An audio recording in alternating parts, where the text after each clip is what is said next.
একটা অসাধারণ গল্প দিয়ে শুরু করা যাক। একজন কিশোর ছিল, একেবারে দিশেহারা, বোখাতে, অবশেষে ঠাঁই হল সংশোধনাগারে। কিন্তু অবাক করা ব্যাপার হলো সেই কিশোরে নিজের মস্তিষ্ক বা ব্রেনকে পুরোপুরি রিওয়ায়ার করে, মানে নতুন করে সাজিয়ে আজ স্ট্যানফোর্ড ইউনিভার্সিটির একজন বিখ্যাত নিউরোসায়েন্টিস্ট। এই আলোচনায় আমরা জানব ঠিক কিভাবে কোনো মানুষ নিজের ব্রেনকে সম্পূর্ণ বদলে ফেলার মাধ্যমে জীবনকে একেবারে পাল্টে দিতে পারে। ৯০-এর দশকের কথা। ডক্টর অ্যান্ড্রিউ হিউবম্যানের ছোটবেলা কেটেছিল রাস্তায় রাস্তায় স্কেটবোর্ড করে, একটা বেশ চমৎকার কিন্তু বিপজ্জনক পরিবেশে।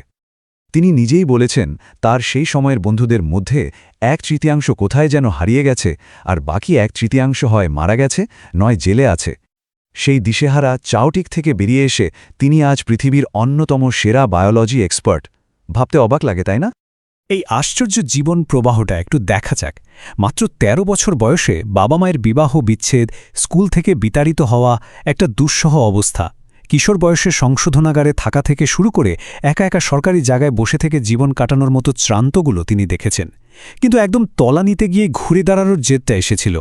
থেরাপি, ফিটনেস আর কঠোর অধ্যাবসায় তার বায়োলজিকে বদলে দিল, আর শেষমেশ স্ট্যানফোর্ডের প্রফেসর। কিন্তু এটা আসলে কিভাবে সম্ভব হলো? পরিবর্তনের স্নায়ু বিজ্ঞান বা the neuroscience of change, how the brain modifies itself. আমাদের মস্তিষ্ক আসলে ঠিক কিভাবে বদলায়, চলুন তাই জেনে নেওয়া যাক। নিউরোপ্লাস্টিসিটি হলো আমাদের স্নায়ুতন্ত্র বা নার্ভাস সিস্টেমের একটা অবিশ্বাস্য ক্ষমতা। অভিজ্ঞতার সাথে সাথে এটা নিজেকে বদলে নিতে পারে। ছোটবেলায় বাচ্চারা দেখুন না, কত সহজেই শিখে ফেলে, তাই না? কিন্তু প্রাপ্তবয়স্কদের ক্ষেত্রে মস্তিষ্ক পরিবর্তন করতে হলে একটা জিনিস খুব দরকার, আর সেটা হলো প্রচণ্ড ও সুনির্দিষ্ট মনোযোগ বা ইন্টেন্স ফোকাস।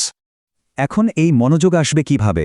এর জন্য আছে ডিপিও ফ্রেমওয়ার্ক, অর্থাৎ ডিউরেশন, পাথ এবং আউটকাম, যা আমাদের মস্তিষ্ককে মনোযোগ দিতে সাহায্য করে। কত সময় লাগবে, কি ঘটতে যাচ্ছে এবং শেষ ফলাফলটা কি, এই ৩টে বিষয়। মস্তিষ্কের এই মনোযোগ তৈরি করতে কিন্তু একটু কেমিক্যাল হেল্প লাগে, যা আসে অ্যাসিটাইলকোলিন এবং নরএপিনেফ্রিন নামক দুটি নিউরোকেমিক্যালের থেকে।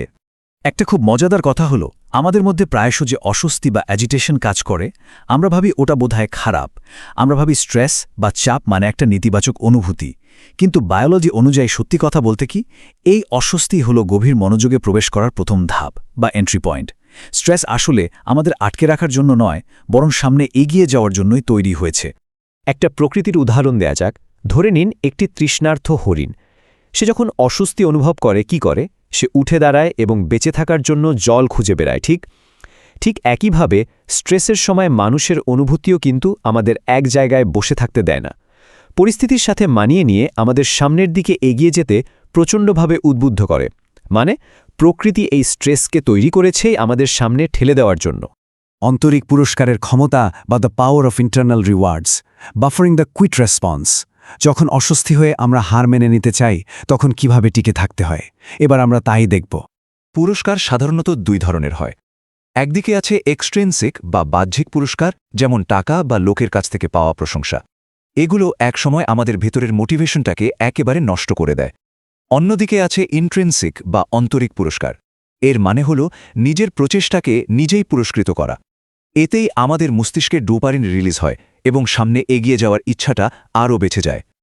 আর এখানে সবচেয়ে গুরুত্বপূর্ণ বিষয়টি হল শুধুমাত্র প্রচেষ্টা বা এফোর্টকে পুরস্কৃত করা। একেবারে সত্যি কথা, যখন আমরা আমাদের প্রচেষ্টাকে পুরস্কৃত করি, তখন যতবার ডোপামিন নিঃসরিত হয় তা সেই অ্যাড্রিনালিনকে আটকে দেয়, যা আসলে আমাদের হার মেনে নিতে বাধ্য করত। একটি একেবারে জীবন বদলে দেওয়া মন্ত্র হল মুড ফলোস অ্যাকশন, অর্থাৎ কাজের ওপরই আমাদের মেজাজ বা মুড নির্ভরশীল। আমাদের এই যে এত উৎকণ্ঠা বা অশান্ত চিন্তাভাবনাগুলো, তা শুধুমাত্র মন দিয়ে নিয়ন্ত্রণ করা কিন্তু প্রায় অসম্ভব। প্রথমে কোনো কাজ পরিবর্তন করতে হবে, পদক্ষেপ নিতে হবে।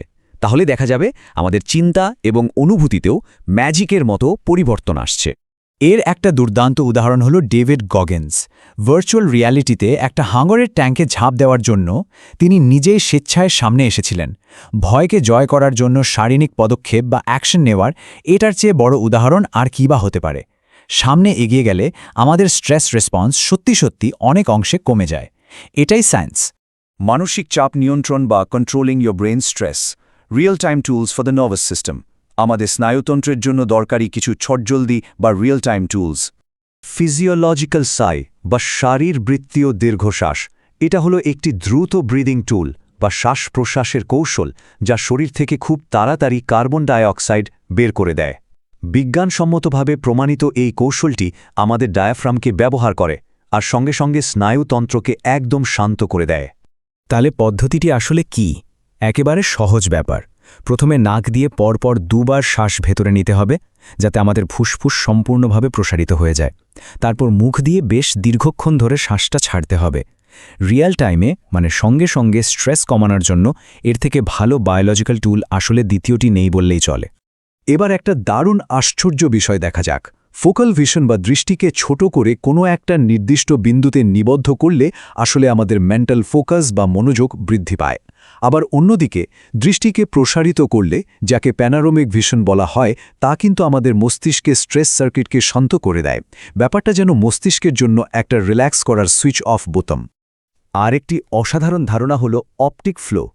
হাঁটা বা দৌড়ানোর সময় সামনের ছবিগুলো আমাদের চোখের পাশ দিয়ে পিছিয়ে যায়, তাই না?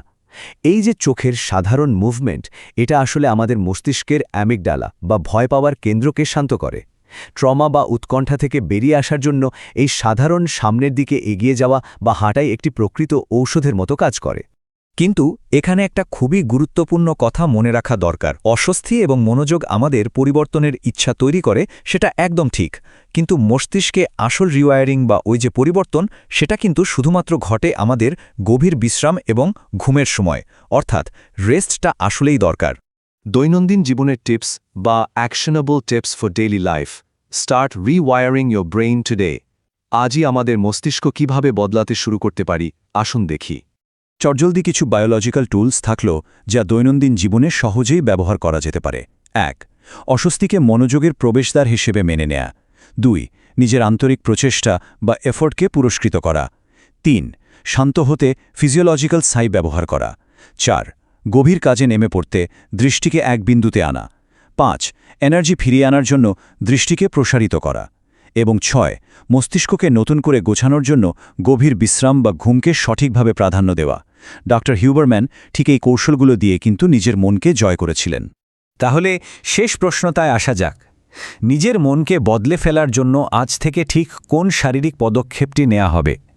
আমাদের সবাইকে আসলে নিজের ভেতরে এই প্রশ্নের উত্তরটি খুঁজতে হবে, এবং আশা করা যায় এই আলোচনা থেকে পাওয়া ধারণাগুলো আমাদের সবাইকে এগিয়ে যেতে সাহায্য করবে। নতুন করে ভাবার সময়, নিজের মন বদলে ফেলার সঠিক সময় এখনই।